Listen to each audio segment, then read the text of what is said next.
السلام علیکم ورحمۃ اللہ۔ میرے پیارے بھائیوں اور میری معززات ماؤں، بہنوں اور بیٹیوں، بلوغ المرام کتاب الصلاۃ باب المواقیت، سبق نمبر 38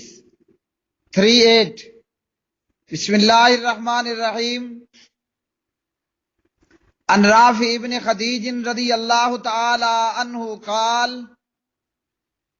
كنا نصلي المغرب مع رسول اللہ صلی اللہ علیہ وسلم فینصرف احدنا وانه لا يبصر مواقع نبله، متفق علیہ۔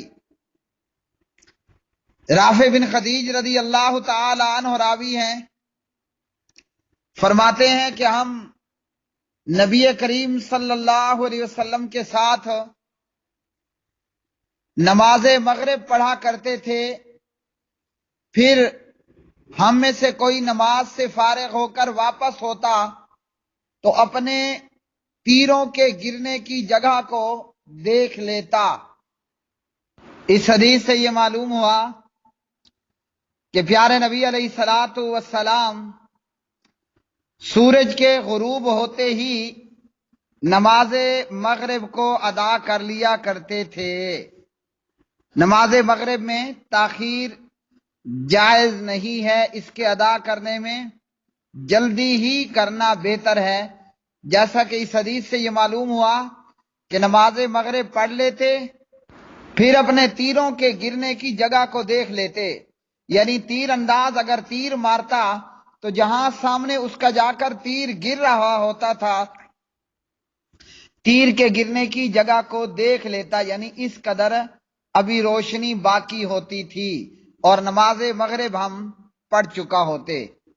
اگلی حدیث عن عائشہ رضی اللہ تعالی عنہا قالت آتم النبی صلی اللہ علیہ وسلم ذات لیلۃ بالعشاء حتی ذهبت عامۃ اللیل ثم خرج فصلى وقال انه لوقتها لولا ان اشق على امتی، رواہ مسلم۔ سید عائشہ رضی اللہ تعالی عنہ راویہ ہیں، فرماتی ہیں کہ نبی صلی اللہ علیہ وسلم نے ایک رات نماز عشاء اتنی تاخیر سے پڑھی کہ رات کا اکثر حصہ گزر گیا، اور پھر نبی علیہ الصلاۃ والسلام تشریف لائے اور نماز پڑھی، اور فرمایا کہ نماز عشاء کا افضل وقت یہ ہے، اگر امت پر مشقت کا ڈر نہ ہوتا کہ امت مشقت میں تکلیف میں پڑ جائے گی تو میں یہی وقت عشاء کے لیے مقرر کرتا۔ تو اس حدیث سے یہ معلوم ہوا کہ نماز عشاء کو تاخیر سے پڑھنا افضل ہے۔ عشاء کے علاوہ باقی چاروں نمازوں کو اول وقت میں ادا کرنا یہ افضل ہے، اور عشاء کو تاخیر سے ادا کرنا یہ افضل ہے۔ تو فرمایا انہو لوقتہا، یہ ہے عشاء کا وقت، یعنی اس سے مراد افضل وقت مراد ہے۔ نماز عشاء کو تاخیر سے ادا کرنا افضلیت کا ثواب صرف عشاء کے تعلق سے ہے، باقی نمازوں کو اول وقت میں ادا کرنا افضل ہے۔ اور عشاء کے لیے جیسے پہلے کل حدیث ہم نے پڑھی، نبی علیہ الصلاۃ والسلام بعض دفعہ عشاء کو جلدی کر پڑھ لیتے اور بعض دفعہ لیٹ پڑھ لیتے، تو آج امت کا یہ حال ہے کہ آج 8:30 اور 8:45 بجے امت نماز عشاء ادا نہیں کرتی، اور اگر پڑھائی جاتی نماز عشاء 11 بجے کے قریب تو مسجدیں پہلے ہی ویران ہیں، پھر مزید یہ کہ امام صاحب اکیلے ہی کھڑے ہو کر نماز پڑھتے رہتے، دنیاوی شغل ہوں یا شیطانی کام ہوں، رات پوری گزر جائے پرواہ نہیں ہوتی۔ لیکن معاملہ نماز کا ہو تو پھر بڑی مصیبت ہوتی ہے نماز پڑھنے کے تعلق سے۔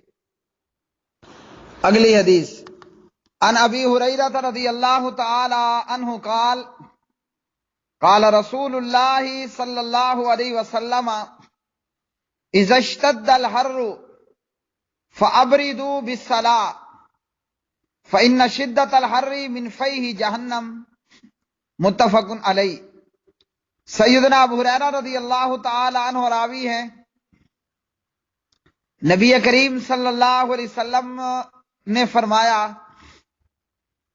جب گرمی کی شدت ہو تو ٹھنڈے وقت میں نماز پڑھو، کیونکہ گرمی کی شدت جہنم کی بھاپ سے ہے۔ تو اس حدیث میں پیارے نبی علیہ الصلوۃ والسلام فرما رہے ہیں جب گرمی زیادہ ہو تو اس وقت میں نماز کو ٹھنڈے وقت میں پڑھو، اس سے مراد نماز ظہر ہے۔ اس حدیث سے یہ معلوم ہوا موسم گرما میں نماز ظہر ذرا تاخیر سے پڑھنی چاہیے۔ تاخیر کا یہ مطلب بھی نہیں ہے کہ ظہر کی نماز کو 2:30-3 پر پہنچا دیا جائے۔ اس تاخیر کی کیا حد ہو؟ ابو داود اور نسائی میں ہے کہ نبی صلی اللہ علیہ وسلم موسم گرما میں ظہر اتنی تاخیر کرتے، ظہر کو اتنا لیٹ کرتے کہ سایہ 3 قدم سے 5 قدم تک ہو جاتا۔ سنن نبی داود حدیث نمبر 400، نسائی 504۔ تو نماز ظہر کو لیٹ کر کے پڑھنا یعنی جب سایہ اتنا ہو جائے کہ 3 سے 5 قدم تک۔ اور یہ قاعدہ کلیہ تمام ممالک کے لیے نہیں ہے بلکہ ہر ایک کے موسم کے اعتبار سے ہے۔ اس حدیث سے یہ معلوم ہوا کہ موسم گرما میں ظہر تھوڑا لیٹ کر کے کرنی چاہیے، یہی جمہور اہل علم کی رائے ہے۔ اور ہمارے ہاں آج مسلمانوں کا حال کیا ہے؟ بالخصوص اجمی علاقوں میں نماز ظہر اگر وقت شروع ہو رہا ہے 12:30 پر تو پڑھی جا رہی ہے 2:30 پر، 2:30 بجے کے قریب۔ عصر کا وقت شروع ہو رہا ہے تقریباً 3:30 پر، 3:30 پر پڑھا جا رہا ہے جناب اس کو 4:45 پر، 4:45 کے قریب۔ تو ہر ایک نماز کو لیٹ کر کے اس کا وقت بھی ضائع کیا جا رہا ہے اور نماز کی ادائیگی کے اندر بھی غفلت، جیسے کل بیان ہو چکا کہ نماز کے وقت کی بھی چوری، نماز کے رکوع سجود کی بھی چوری۔ اگلی حدیث، عن رافع بن خدیج رضی اللہ تعالی عنہ قال قال رسول اللہ صلی اللہ علیہ وسلم اسبحوا بالصبح فإنه أعظم لأجوركم، اخرجہ ابو داود والترمذی وغیرہما وصححہ الترمذی وابن حبان وفی روایت اسفروا بالفجر۔ جناب رافع بن خدیج رضی اللہ تعالی عنہ راوی ہیں، رسول اللہ صلی اللہ علیہ وسلم نے فرمایا روشن کرو صبح کو، ایسا کرنا تمہارے لیے اجر میں اضافے کا باعث ہے۔ تو پیارے نبی صلی اللہ علیہ وسلم اس حدیث میں فرماتے ہیں فجر کو، نماز فجر کو روشن کرو۔ اس کا کیا مفہوم ہے؟ ایک مفہوم اس کا یہ لیا گیا دیوبندی اور بریلویوں نے کہ نماز فجر اس وقت میں ادا کی جائے جبکہ خوب روشنی ہو چکی ہو۔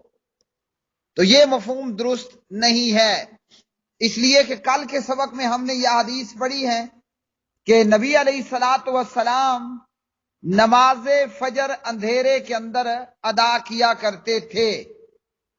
تو ان دونوں احادیث میں تطبیق یہ ہے کہ اسبحوا بالصبح اسفروا بالفجر، نماز فجر کو خوب روشن کر کے پڑھو۔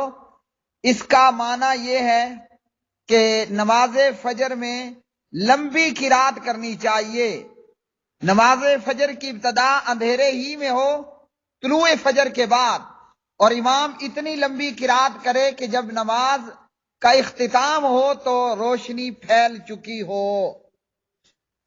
امام احمد اور امام شافعی رحمہم اللہ تعالی فرماتے ہیں کہ اس کا مفہوم یہ ہے اسفروا بالفجر، کہ فجر واضح ہونے میں کوئی شک نہ رہے، یعنی پتہ چل سکے کہ طلوع فجر ہو چکی ہے، طلوع فجر ہونے کے بعد نماز فجر پڑھو۔ اور دیوبندی بریلویوں کا عمل کہ نماز فجر کو اتنا لیٹ شروع کرنا کہ شروع کرتے ہی ہر چیز واضح ہوتی ہے، اور جیسے ہم نے پڑھا کہ 60 یا 100 تک آیات تلاوت کرتے، تو یہاں تو 10 آیتیں بھی تلاوت کرنے جتنی گنجائش نہیں ہوتی۔ اگر امام نبی کریم صلی اللہ علیہ وسلم کی طرح جو ہے وہ ترتیل کے ساتھ ٹھہر ٹھہر کر 60 یا 100 آیتیں پڑھے تو امید ہے کہ سورج نکل آئے گا۔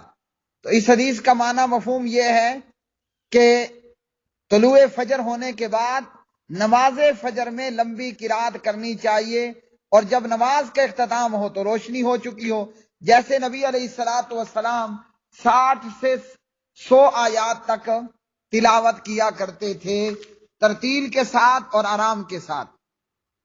اسی طرح پیارے نبی علیہ الصلوۃ والسلام کا دائمی ہمیشگی کا عمل، خلفائے راشدین اور صحابہ کرام رضوان اللہ علیہ مجمعین کا دائمی عمل کہ نماز فجر کو شروع میں پڑھنا، شروع وقت میں، اور خوب اندھیرے کے وقت میں نماز فجر کو ادا کرنا۔ ابو داود میں عبداللہ بن مسعود رضی اللہ تعالی عنہ کی روایت ہے کہ نبی صلی اللہ علیہ وسلم نے نماز فجر ایک مرتبہ تاریکی میں پڑھی اور ایک مرتبہ روشنی میں، اور پھر اس کے بعد آپ علیہ الصلوۃ والسلام نے نماز فجر ہمیشہ اندھیرے ہی میں پڑھتے رہے۔ ابو داود کتاب الصلاۃ باب فی المواقیت حدیث نمبر 3940۔ اگلی حدیث عن ابی ہریرہ رضی اللہ تعالی عنہ ان النبی صلی اللہ علیہ وسلم قال من ادرک من الصبح رکعتا قبل ان تطلع الشمس فقد ادرک الصبح ومن ادرک رکعتا من العصر قبل ان تغرب الشمس فقد ادرک العصر، متفق علیہ۔ ولمسلم عن عائشہ رضی اللہ تعالی عنہا نحوہ وقال سجدة بدل رکعتا ثم قال والسجدة انما هي الرکعۃ۔ جناب ابو ہریرہ رضی اللہ تعالی عنہ راوی ہیں، نبی کریم صلی اللہ علیہ وسلم نے فرمایا جس نے طلوع آفتاب سے پہلے نماز فجر کی ایک رکعت پا لی، اس نے فجر کی نماز کو پا لیا، اور جس نے غروب آفتاب سے پہلے نماز عصر کی ایک رکعت پا لی، اس نے نماز عصر کو پا لیا۔ اور مسلم میں عائشہ رضی اللہ تعالی عنہ کی روایت میں بھی اسی طرح کے الفاظ ہیں، مگر اس میں رکعتن کی جگہ سجدتن کا لفظ ہے۔ پھر کہا کہ سجدہ سے مراد رکعت ہی ہے۔ تو پیارے بھائیوں اور میری بہنوں، اس حدیث سے ہمیں یہ معلوم ہوا ایک بندہ نماز فجر کے لیے لیٹ اٹھا، ابھی اس نے ایک رکعت مکمل پڑھی تھی۔ ایک رکعت سے مراد کیا ہے کہ قیام بھی کر لیا، رکوع بھی کر لیا، اور 2 سجدے بھی پورے کر لیے، یہ ایک رکعت ہو گئی۔ اب ایک رکعت پڑھ لینے کے بعد سے سورج جو ہے وہ طلوع ہونے لگ گیا، تو اب اس کو چاہیے کہ اپنی نماز کو کنٹینیو رکھے، مزید ایک رکعت بھی پڑھ لے، اس کی نماز فجر ہو جائے گی۔ اسی طرح غروب آفتاب سے پہلے ایک رکعت اس نے پڑھ لی تھی، ایک رکعت کے بعد سورج غروب ہونے لگ گیا، اب یہ اپنی مزید 3 رکعت کو کنٹینیو رکھے اور نماز عصر کو پڑھے، اس کی نماز عصر بھی ہو جائے گی۔ تو بخاری مسلم کی اس حدیث سے ہمیں یہ معلوم ہوا کہ فجر کی ایک رکعت پا لی طلوع شمس سے پہلے تو نماز فجر کو اس نے پا لیا، نماز عصر کی ایک رکعت اس نے پا لی یعنی پڑھ لی غروب آفتاب سے پہلے تو اس نے عصر کی نماز کو پا لیا۔ یاد رکھیے کہ طلوع آفتاب کے وقت میں، جیسے آگے حدیث آ رہی ہے، طلوع آفتاب کے وقت میں نماز نہیں پڑھنی، غروب آفتاب کے وقت میں نماز نہیں پڑھنی وغیرہ وغیرہ۔ لیکن اگر کسی نے طلوع اور غروب سے پہلے ایک ایک رکعت پڑھ لی ہے، اب اپنی بقایا نماز کو یہ شخص پورا کرے۔ اب اس حدیث کے تعلق سے دیوبندیوں کا عمل یہ ہے کہ وہ نماز فجر کے تعلق سے کہتے ہیں، نماز فجر کے تعلق سے کہتے ہیں کہ اگر ایک رکعت پا لی اور سورج طلوع ہو رہا تو اب اس کی نماز فجر نہیں ہوگی، اور اگر عصر کی ایک رکعت غروب آفتاب سے پہلے پا لی تو عصر اس کی ہو جائے گی۔ یعنی حدیث کے ایک ٹکڑے پر تو عمل ہے، حدیث کے دوسرے ٹکڑے پر عمل نہیں ہے۔ اب دیوبندی بریلویوں کے اس عمل پر جناب صفی الرحمان مبارک پوری رحمہ اللہ شرح فرماتے ہوئے لکھتے ہیں، افتؤمنون ببعض الکتاب وتکفرون ببعض، کتاب کے بعض حصے پر ایمان اور بعض حصے سے انکار۔ تو ایک ہی حدیث ہے بخاری مسلم کی، ایک حصے پر عمل اور دوسرے حصے کا انکار کرنا۔ تو یاد رکھیے جیسے نماز عصر اس کی ہو جائے گی اگر غروب آفتاب سے پہلے ایک رکعت پڑھ لی ہے، اسی طرح اس کی نماز فجر بھی ہو جائے گی اگر اس نے غروب آفتاب طلوع آفتاب سے پہلے ایک رکعت پڑھ لی۔ پیارے بھائیو، بلوغ المرام کتاب الصلاۃ باب المواقیت، یہ سبق نمبر تھا جی 38۔ اللہ سبحانہ و تعالی کتاب و سنت پر، قرآن و حدیث پر عمل پیرا ہونے کی توفیق عطا فرمائے۔ اللہ حق سچ کو اختیار کرنے کی توفیق دے اور تقلید کی پرخار رستے کو چھوڑنے کی توفیق دے، کتاب و سنت کے گلشن و گلزار راستے کو اختیار کرنے کی توفیق دے اور تقلید کے راستے کو چھوڑنے کی توفیق دے۔ وآخر دعوانا ان الحمد للہ رب العالمین۔